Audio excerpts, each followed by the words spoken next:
Can faith and doubt live together? As Christians, we like to talk about faith because faith is absolutely needed.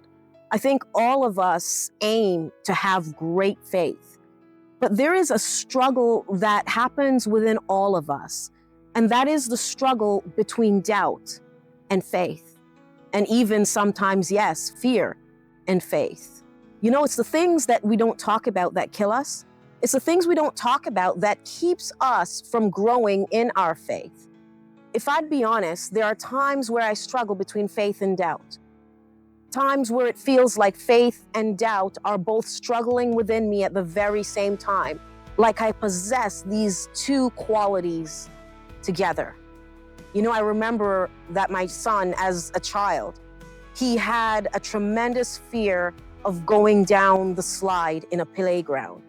I would stand there with my hands and I would tell him, come on, you can do it. I'm gonna keep you from getting hurt. He knew who I was. I'm his mom. He trusted me. He had great faith in my ability to take care of him, but standing at the top of that slide and looking down, all he could see was the danger of it all. And in that moment, he had both faith and doubt working together. Eventually, he would trust me more than what he saw in front of him, and he would take that leap of faith down the slide, trusting that even in the midst of doubt, his mom would catch him. As Christians, that is the struggle that we have sometimes. That is the struggle between faith and doubt. We trust God. We know that God is amazing. We know that God is able to do all things, but the things that we see within our eyes and around us cause doubt to rise. You know, we walk by faith and not by sight. The book of Hebrews tells us that without faith, it is impossible to please God.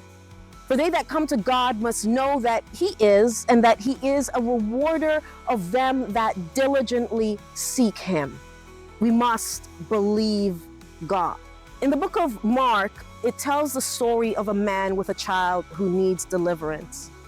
This man goes to the disciples of Jesus thinking they could do something, and the disciples aren't able to do anything in this boy's life.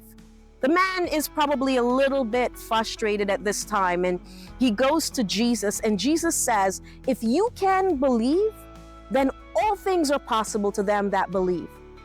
And the man makes an incredible statement that I'm still struggling to understand myself.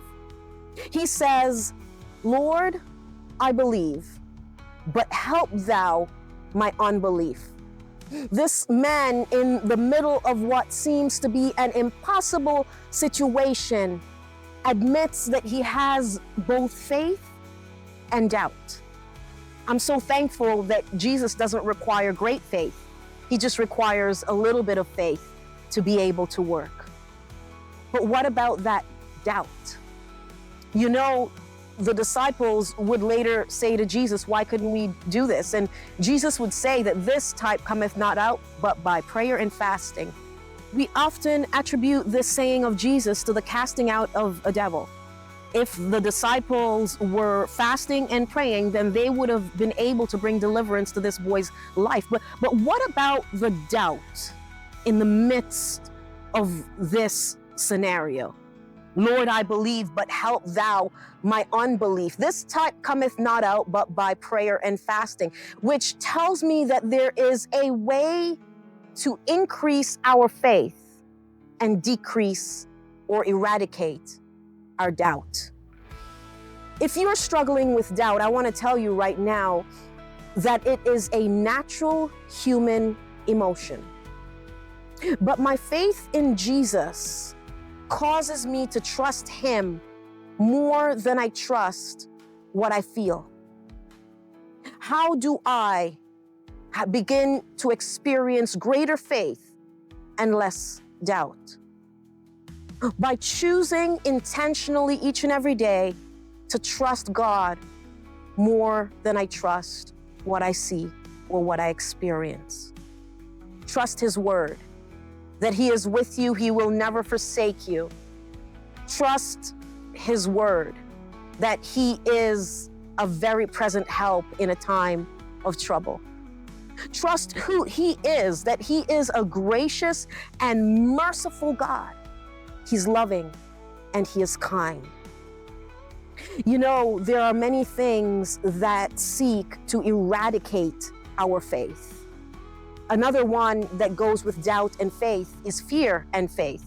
But the Word of God tells me that He has not given us a spirit of fear, but of power and of love and of a sound mind. And so how do I increase my faith and eradicate fear? By trusting that fear is not from God. Doubt is not from God. And so each and every day, I choose to believe Jesus. I choose to walk forward in His word, regardless of what I feel and what I see.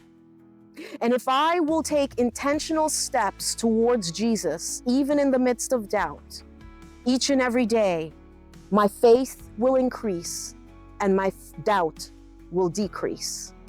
And the more my faith increases, the more I believe God, the more I will come to have less doubt within my life. The more I believe that He is for me, the more I believe that He loves me, the more I believe that His word is true, the less doubt will impact my daily life. More faith and less doubt. Thank you so much for taking a little bit of time to watch this video.